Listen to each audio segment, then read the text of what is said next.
Hello everyone, today we'll talk about how to fix or how to solve the problem of memory loss on the application of Brave. And we click on settings. Here on this page we go to apps, default apps, app settings.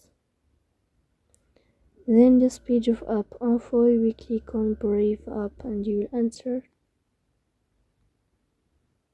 And then in this page of app info, you will click on first stop and you will click OK. Then you will enter to the window of storage. Here you will click on clear cache. But pay attention, don't click clear data because that can delete your account. So please don't forget to support us by like and subscribe.